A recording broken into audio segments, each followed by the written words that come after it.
the Undercover Policing Inquiry. We've been listening to the questioning of Peter Francis, the former SDS undercover police officer who infiltrated anti-racist groups in the between 93 and 97.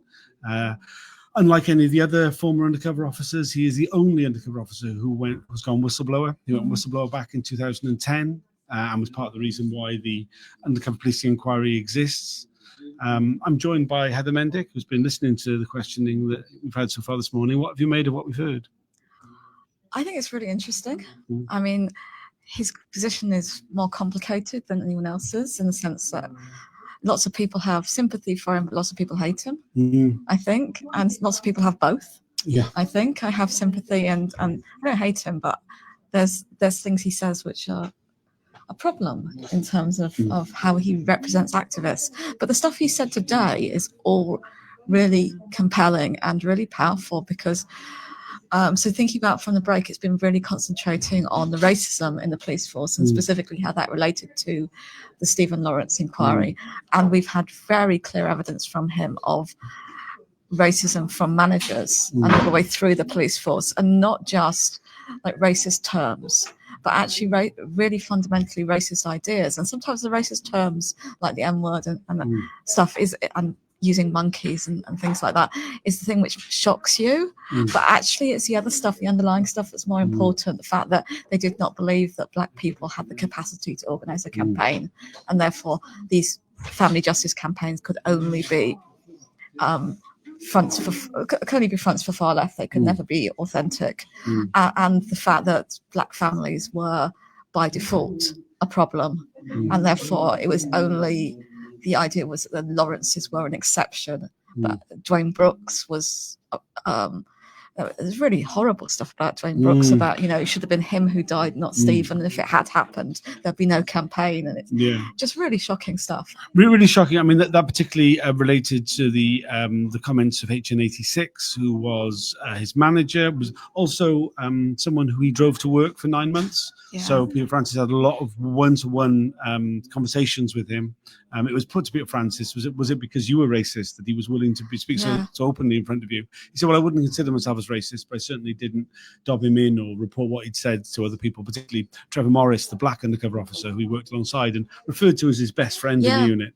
The stuff about Dwayne Brooks, I think, was very revealing. I mean, not just because it was just so gross. I mean, just so horrible. Yeah. I mean, just, kind of wishing that he was dead and wishing that he'd been the one who was killed instead of Stephen Lawrence. But this idea that it would have been much easier to stop the campaign if it had been Dwayne Brooks rather than Stephen Lawrence who'd been killed, because he was living... Peter Francis, I don't know if it's true, but what was told at the time was that he was living in a hostel, that he didn't come from a good home, that he was somehow connected to drug dealing, and but the fact that Stephen Lawrence had come from a good home, which was something which as soon as the Met Police was aware of, they communicated with the SDS. Was this was the great worry. It's a problem, real problem. And he said how not good it was that they saw Imran Khan and Michael Mansfield coming out of the Lawrence family home, and this was considered not a good day for the Met. And then he then goes there, and then we had Nelson Mandela turning up a few weeks later. Which, I mean, he's very direct that the problem was accountability. So there's always been that issue of, well, actually they were only trying to protect these campaigns from far left infiltration, which obviously is a racist attitude. But it's not just that, but Peter Francis is very clear that they saw a problem with police accountability, and that's what they were really threatened by. And so whatever they said and however racist they were, they didn't care about protecting these campaigns. They cared about protecting the police. And it's really interesting because Imran Khan is here in listening to this. So that's interesting. He's representing people. And I think this idea of a lawyer being, first of all, a lawyer taking sides is a problem for the police, clearly. But also there's a problem for the inquiry that David Barr, who's asking the questions this time, who's the guy who's really identifies with this inquiry more than anybody else on the inquiry team. Lead counsel, and the guy who's been with it the whole time and will be with it the whole time, will be the only person within that team who will be, is really offended, I think, as a lawyer when this stuff happens. And really, you could feel that tension in him. And it actually comes out that Peter Francis said, well, it would be hard to open a special branch file on a lawyer. You'd have to really convince them that it's subversive. But he cites belonging to the Haldane Society as evidence of subversion. The Haldane Society is a very mainstream organisation. It's really, if that's your level for subversion, then you're going to basically smear anybody who's a political lawyer on the left, because that's where people go. It's a society for socialist lawyers. It runs huge numbers of public meetings, campaigning. It's a really good organisation. But it's insane that was enough to get you a special branch file. Yeah, absolutely. I mean, he was asked to describe how Imran Khan was referred to by officers. He was a pain in the arse for the Metropolitan Police. And about Michael Mansfield, the devil incarnate. Yeah. Which, I mean, very flowery language. Yeah, it's really interesting because I asked, was there anything racist about Imran Khan? And he's like, nah. Because they were just really worried about accountability again. Their racism kind of went out the window then when they saw, when they were just like, no, this is really about us worrying about anybody criticizing anything we're doing, anything. It's all damaged reputation. Reputation management. We heard a lot about Bob Potter, who was the DCI of the SDS during time of the Lawrence's family campaign, particularly in the aftermath of Welling. And I thought it was very revealing about his attitude. And he gave like a debrief meeting in the Thursday after the Welling demonstration to the SDS, and that he really felt that this was Welling was somehow this was like some culmination of something to do with the Lawrence campaign, even though the Lawrences weren't actually on that march. It was a different march that same day, but they saw him as one and the same thing, and that we'd won. He talked about how happy he was about seeing the running battles that had taken place. He said that everybody was really hyper, that everybody was on a high, that all the SDS officers were on a high in the aftermath. They all felt that it was been really successful, the Welling demonstration, but that but Potter particularly was even more hyper than usual. He was a particularly hyper character in general, and being grossly racist, but particularly grossly racist on the one-to-one, which weren't actually one-to-one. It was Potter speaking to Peter Francis whilst HN86 and HN67 were present, and some of the language used in that was extreme racism, really extreme racism about targeting the family justice campaigns who were being led like with rings through their noses. I mean, talking about monkeys, all this racist language. He was asked to describe the racist language used. I'm not going to repeat it here. I felt really awkward actually putting it on my Twitter. You kind of repeating what he was saying, but it kind of, you can report from these things. You kind of have to do it. He was particularly uncomfortable of repeating some of it, to be fair. Peter didn't want to. He said at one stage, I'd just rather you read it. I mean, it does feel like he's genuinely disturbed by racism, and that's really what triggered him to whistleblow. That he was living with these things for a very long time and not saying anything, and feeling like he was being, I think, some ways disloyal to Trevor Morris, actually, in sort of a weird way. So I think it's probably more that than the Stephen Lawrence campaign. But I think he did. It is interesting that the Stephen Lawrence campaign is probably the reason why we've got this inquiry in lots of ways. In many ways. I mean, I think there are other strands. I think that all the work that the women did in tracking down the men who deceived them, I think, is a huge part of it as well. But I mean, just going back to that thing about the reaction of the SDS to the aftermath of the Welling demonstration, because we've heard so much about Welling. And it was such an abuse of power, that it was such a horrific day. Where the police really kind of like lost their heads a bit and just were seemed to be out for blood. But the reaction from that, and not just like that night or something that they were all on a high, but this is like a week later. Well, clearly, it's very clear that the police see their enemies not as criminals, but as the left, really, as political campaigners. And it's, I suppose, things like that bring it out very starkly, both in terms of the violence, but in terms of what you're describing. That I mean, this is, I suppose, why Peter Francis is such an important witness, because he has such insider knowledge of these really things that you never hear from the police. The police are so good at hiding it, and he's very measured. So when he says things like that, you feel like they're true, because he got asked by a whole list of people, was this guy racist? Was this guy racist? And he says a lot of times no. Most of the time he says no, I didn't hear anything racist from him. So when he says, yeah, I did from this person, you kind of, it feels more trustworthy, because he's not just gunning for everyone. He's trying to give a fair representation. And it's just, the police are horrible. And he says actually that it's not just special branch. It's all across. I mean, if you're looking for more evidence, the systematicity of it, the structuralness of it, to try and convince Mittling of institutional racism, you getting it from this testimony very clearly. Yeah, very, very clearly indeed. Yeah.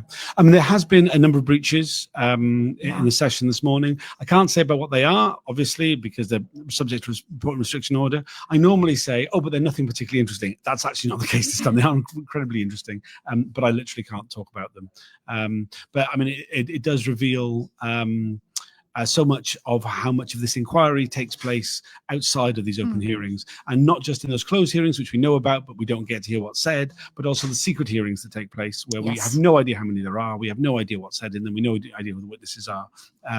And really it just, underlines once again that it's only a glimpse that we see. All the report, I mean, I always say, I go to every hearing of the Undercover Policing Inquiry, I only get a glimpse because I'm only allowed to get a glimpse of what goes on. Yeah, and it also emphasises the anxiety around this testimony. So usually what happens with these restriction order breaches now is they're dealt with very quickly. So yeah, you lose the feed at home if you're watching on YouTube for 20 minutes, but in the actual inquiry itself, you don't lose anything. It's just like, oh dear, like they go out, write a bit of paper, John Mitting as chair reads a bit of paper, and then everything's going on as normal. This time we got the kind of old-fashioned one where you have to stay in the room. No one's allowed to leave until there's been some kind of ruling.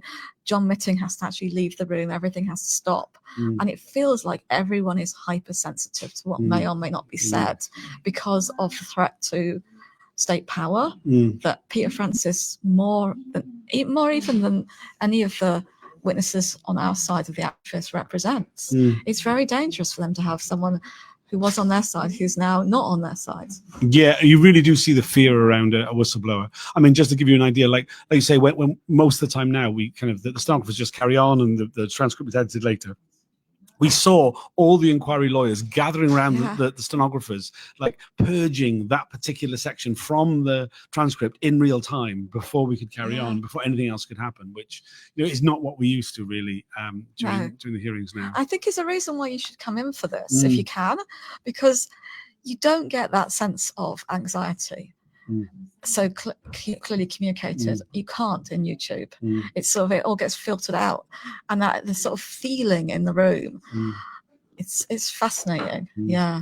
I mean, I should say, so like normally there is rows of desks in the public gallery. The inquiry decided to remove all the desks so it could get extra rows of chairs in. Apparently, someone said, I don't know how true this is, that there were 70 people who had booked to appear at to use the public gallery today. There's a lot less than that. Yeah, there's fewer than there was last week for Doreen Lawrence and for the real family and stuff. Yeah. I mean, I would say maybe 15, maybe 20 people at most. Yeah. Like that, so there's plenty of space. If you are able to come down and you are interested, then I really recommend coming down. No trouble getting in. Bring some ID.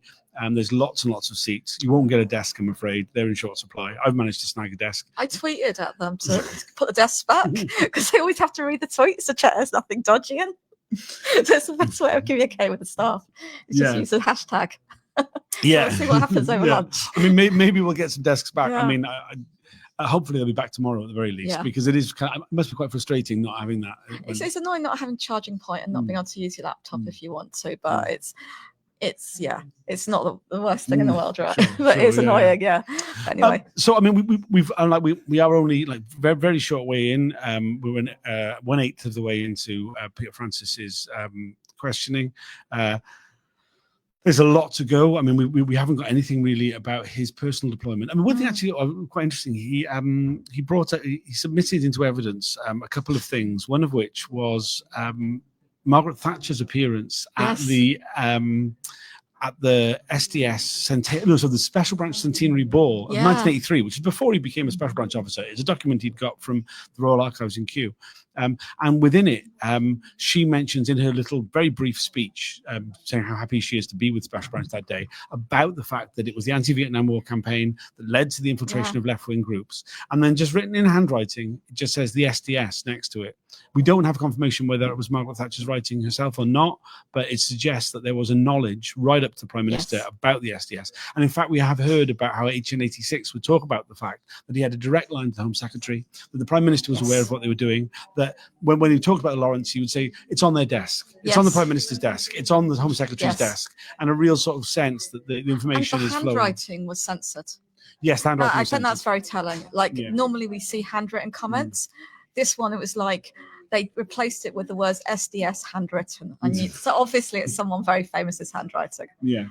So I mean, it does suggest that. I mean, we've heard lots about how the Prime Thatcher particularly directed the SDS to infiltrate the Greenham Common Women. Yeah. We actually, one little tidbit we heard was that when we was asked about the sexism and the racism that was said within the SDS unit, Peter Francis said, there was more often than not, there was one female undercover officer, never more than one, but like often there was one. And sometimes the banter would decrease when they were around because they were often very forthright characters, the women SDS officers, which I thought was quite interesting. Oh, yeah. Before I'm going to go for lunch now, but before I do, I would say, you reminded me, they talked about this trip to Amsterdam. Yes, the trip to Amsterdam. Oh, my gosh. I mean, like they all just like went off on some. I mean, so we talk about it. You do get to occasionally, if you work in the private sector, go on these nice little jaunts for the weekend. You never get them in the public sector. I've worked in the public sector all my life. No one takes you away for the weekend on the kind of team building activity. But in the SDS, they did. They went team building to Amsterdam and lots of other places as well. But clearly, if you go to Amsterdam, there's like a whole laddish culture thing. There were loads of jokes about the red light district. Everyone went there. He wouldn't say for sure that anyone had sex with anybody there, but it was kind of, I mean, so the sexism is gross. It's really gross as well. We haven't talked about that, but I mean, the sexism is particularly gross. I mean, a lot of that was kind of said like early doors. I chatted to Dave about it in the last break, but no, I mean, I think it's worth going over again. I mean, like definitely the idea that like sex whilst you were deployed undercover was more than just tolerated. It was kind of accepted. It was seen as part of it. We heard a lot about the use of condoms. Yes, that was the interesting thing as well. Was it wasn't just that sex was like expected. It was because of the way that activists were. There was this idea that women activists were just like gonna go after guys, and it was a very derogatory, sexist kind of thing. So again, it's not just the actual attitudes, it's the underlying ideas that there are about Black people and women that kind of come through these things and that define the language and the attitudes and the horrible abuses that happened shape those. Yeah, very much. Anything else you'd like to add? No. Okay, we're back again this afternoon. There's a lot more to be heard from Peter Francis. I expect there'll be an afternoon break and an end of day break. Just looking at some of the comments, again, nothing of any sense. If people do leave comments, we can react to them and bring them up on screen, but we're very short of any sensible ones, so I'm not going to react to them. All right, thanks for joining. See you all again later. Bye for now. Thank you. That was interesting, as always.